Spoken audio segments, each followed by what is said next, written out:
This is David Cox, Senior Portfolio Manager at Financially in Sync at Raymond James in Waterloo, Ontario, Canada. Today on the webinar, Where Do We Investors Stand? It is Friday, February the 20th, 2026. Let's get started. We will sort off by week. Crude oil up in the top there is kind of trying to make some improvement in the shorter term, but really more of the trends that we continue to talk about continue happening, and that is there's Toronto up at the top. And you can see silver and commodities and lots of things in between.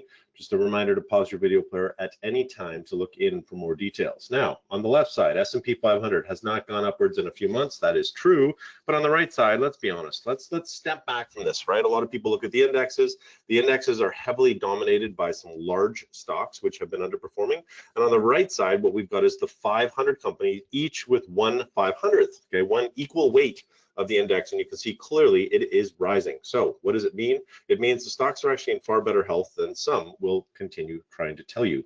On the left side, I want to talk about technology just a little bit here. So here's two ETFs certainly we own. We've talked about RQ on the left and CHAT on the right. Now these are US tickers.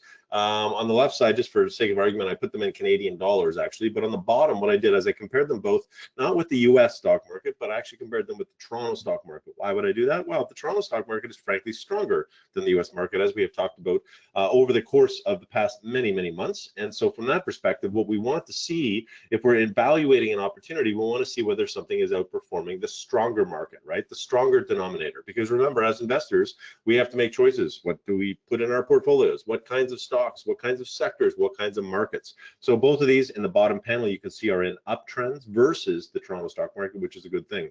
Again, just more ETFs. You can see here the same ones I just put in there as well. You can just see over the course of the last quarter. So this is the last 3 months. There's the S&P down on the bottom. Here's Toronto. There's that CHAT I just talked about. Canadian energy stocks. There's that WXM, which is a momentum ETF. We got the gold and we got the miners. Okay, so lots happening in this kind of flavor. We're going to talk more about it. Let's continue on. So I like to buy pullbacks and uptrends, and to be honest, the left chart and the middle chart, that's what these look like. This is the Spider Metals and Mining. This looks like a pullback and an uptrend. Just came back from I don't know, looks about 100 mid 130s down to 117. The uranium, one of the many ETFs, this is URNM, looks like a pullback and an uptrend. And on the energy stocks, I mean, energy stocks only recently broke out. So the green circle is actually the very small pullback that actually I did purchase in behalf of our All in Sync portfolio. And again, that is not a pullback as of right now. You can see energy stocks have just continued upwards for the last couple of weeks straight. But the bottom line is I am always on alert looking for pullbacks in the strongest merchandise, right? The strongest stocks, the strongest sectors, and so forth. Let's look at Occidental Petroleum. So this is a large cap in the US, and like many energy stocks, of course, it's all starting to come to life. They reported earnings yesterday, broke out of a one-year base, and you can see there is the bar, and that's the kind of price action that attracts me. Now, when you've got a ripening sector, that is what we would call a focus sector, this is the kind of opportunity that gives you an opportunity to start to participate with perhaps you feel like you've missed the boat so far. Let's step back here. This is gold divided by stocks. And so this, again, I am trying to make the case here. The gold versus stock market has only really just started again to outperform. This is an uptrend, and it looks like an uptrend. So again, as investors, we need to constantly evaluate A versus B, C versus D, and so forth. And so at this point, we're going to call gold versus stocks an uptrend. And that means it's very, very important as not only a diversifier, but as a source of opportunity in our portfolios. This is an unlabeled chart, and I think the back of the room test is always something that if you stand back from your computer right now and you take a look at this, are you going to tell me this is going from the lower left to the upper right, which would be an uptrend, or from the upper left to the lower right? Now, I think you already know what the answer is. This is clearly an uptrend. I put a green circle on there just to show that this is a pullback. So this is a pullback, so it seems, of gold versus the Toronto stock market. So again, why would we do that? Well, the Toronto stock market, as I've said, is stronger. And so gold, this is all Canadian dollars. So this is the opportunity that we are looking for as investors to acknowledge that gold is outperforming stocks, even the strong stocks, and so we certainly want to be participating on that front and all the interrelated things. So this is the CEF, this is the Sprott Gold and Physical.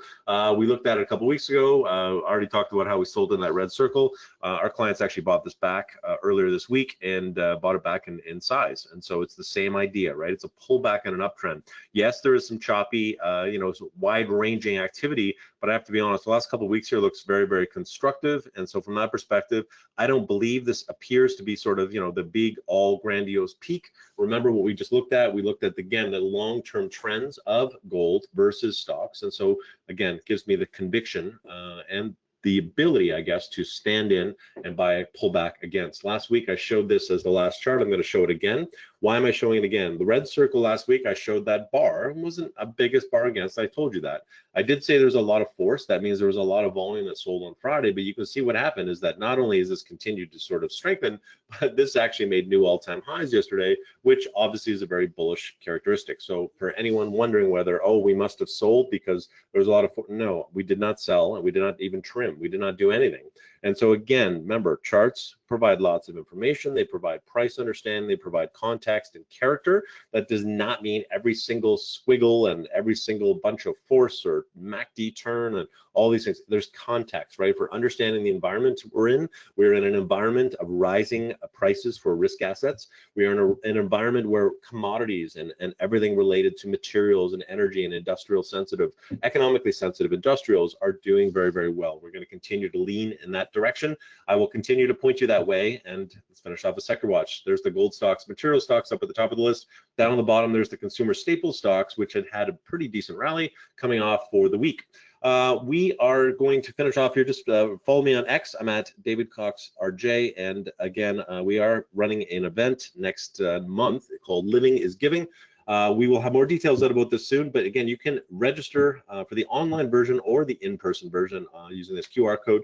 And again, thank you for your attention this week. This has been David Cox, Portfolio Manager at Financially in Sync in Waterloo, Canada.